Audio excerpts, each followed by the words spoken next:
So let's go. Alright, so what I need you guys to do wherever you are, first of all, you need to be safe. I don't even know if you're allowed to be at this point. I'm safe. Oh, really? You need your 1 through 30. You guys need your, you guys hearing me? We just lost like time. And I had someone, doesn't even say who, what class, but some one person say something about, things go a little rough. This is always the case. It always happens, but here as well, these are coming out. Tomorrow, there are only 13 questions on your test. There are 11 of them. Are you hearing me? Only 11 of them are the ones you'll be scored on. The 11, hear me out, by the time we finish in 40 minutes-ish, you'll be like, oh, you found out the test, right? The first 3 are common monomial. They are like numbers 26 through 30 on your packet. So I'll have to send them just a moment. The other 8, the other 8 have to do with either like quadratic trinomial and use that little trick. They multiply this and they add that to do the trick. So most of the test is using the trick. 3 of them are the old-fashioned common monomial. 1 of them is also easy. It's just asked in a weird way. I had it written on my board, but we're not going to see it. So I'm going to set a timer for. Okay, I'm doing the timer for 2:07 p.m. Okay. 2:07 is 30 minutes from now, right? Okay. All right. Does everyone have a pencil? If not, find one from somebody else. Does everyone have their 1 through 30? If not, please take it out and turn to number 26. And then I'm going to have to find a.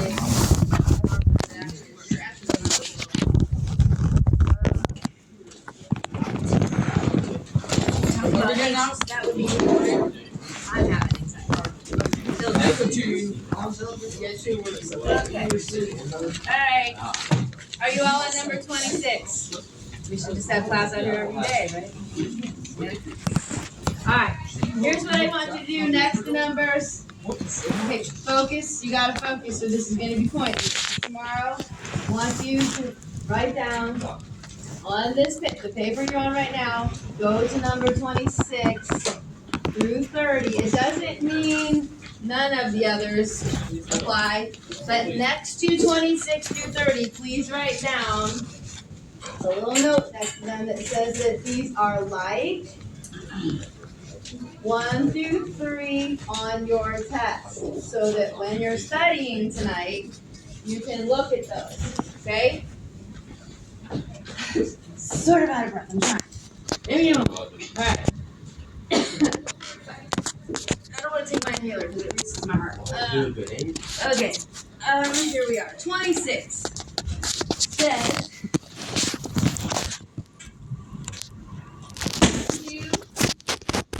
You guys see in the back? Yeah. Do the 6 plus 9x. Do the 4th minus 2x. Do the 3rd. One of your problems, either number 1, number 2, or number 3, is like this. So it won't freak you out tomorrow, right? Okay. Every single question tomorrow, 11 times plus the 2 extra credits, so 13 times. Every single time, you're going to ask yourself this question. So I'm just going to put it over here. You're going to say to yourself, is there a greatest, I'm going to make that really big for greatest, common factor? And it could be a number, it could be a variable, or it could be both. Yes? Okay, so look at the numbers. 2, it's divisible by 2. 9, it's divisible by 3 and 9. 2, it's divisible by 2. Are all 3 of them divisible by anything other than 1? What? No. Because you're smarter than me if you know that. What? Hear me again. Hear me again. I see Cayman says no, and he's correct. You can only divide 2, 9, and 2 by 1. He's wrong. So listen, if you thought it was 2, you're wrong, because 9 divided 2 is a decimal. Make sense?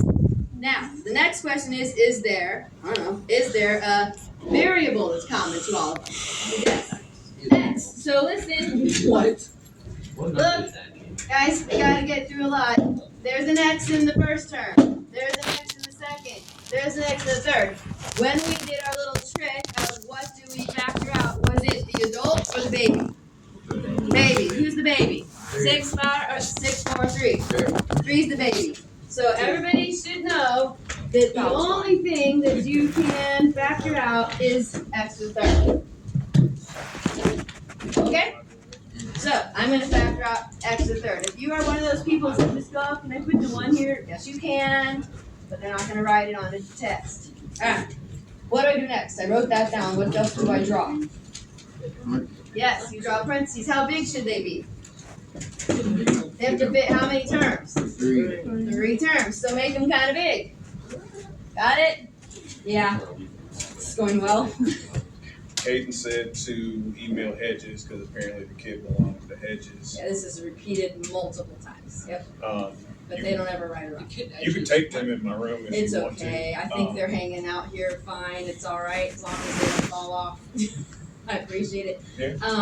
Your Apparently Joseph. 7th hour Kaufman room. I will probably do that. Okay. I will probably do that because I don't want to figure it out. But it's been bad before, but that was like the worst. Like there's just so that's an intentional thing that Miss Miller's been in spoke to them. But Kaden apparently student belongs to appreciate it. Hedges. Hedges. Email. I will email Hedges. I And then appreciate Hedges it, will and then put I would come in there if I needed to, but it might take me longer to. If it happens again, I will take you up on that. Okay. They I do have have- prep 6. Because they do have a test tomorrow. So Okay. yeah. Appreciate it, Mr. Allen. You're welcome. You guys will have him next year for geometry, so be good. Alright, we good? I'm gonna be Quick, back. quick. Who knows? Lola. 2 X to the third plus 3. What goes here? Anything? It's not 3. It's not Guys, three. if you're not listening, you're not gonna learn. What is it? It's not three. Why did I say 3? I don't Nine. know. 9. X. X. Is that why you paused? Because I wrote the wrong number? And then minus 2. Anything? No. Okay. Anybody that's in this room, which is all of you, look up here. 100% tomorrow. There's only 11 questions you have to do. So you're going to immediately, before you box this up, you're going to take your little fingers, whether you're left-handed or right-handed, you're going to do this. 1 times 2 is 2. Yep. X to the third times X to the third is X to the 3 plus 3 is 6. Yep. Then you're going to do it again. X to, 1 times 9 is 9. X to the third times X to the baby 1. Plus 1 is 4. Then you're going to do 1 times negative 2, and then, do you bring the X to the third over? No, because if you did, watch what would happen. If you did that, you'd have 3 plus 3 is 6. You'd have too many. Is this always empty of a variable? Not always. It depends on what's there. So when you multiply it out, if you get exactly what you started with, remember this is basically like saying dimensions, length times width is this area. Always be thinking that, yeah? I have a question. Okay, let's say we did. Hold on here. We did number 11. Yeah. So how do We you won't do anything like number 11 on the test. Because number 11 was high end. If you get something where you have to factor first, so she's thinking, okay, I factored. Look at this. If that was a quadratic trinomial QD, then I would apply the trick and try to factor more. But this is not a QD. It's not a quadratic. It's a, what's that called? I don't even remember the name of that. I don't even know. Is there a name for that? What team? Cubic, that's right. I am really not doing well today. It's a cubic trinomial. We don't have a trick for that. So none of us. So we did like we did yesterday. Oh yeah, a lot of those tricks are on there. The first 3 are like, So we have questions like number 11. we do not that hard. Okay, moving on. We are going to do, I already said that was the answer. These are the factors. This is like the length, this is like the width, length and that. This does not factor any further because it's not a QT. You guys have got to pay attention. Pay attention. Okay, go to, I'm not doing every single one. Go to number 27. Yes, it's right next, but that's because it's a reason. Go to 27. And I need a different marker, but okay, 12. Yoo-hoo. I'm talking to you who, okay, I think there's something in my pencil. I would say you're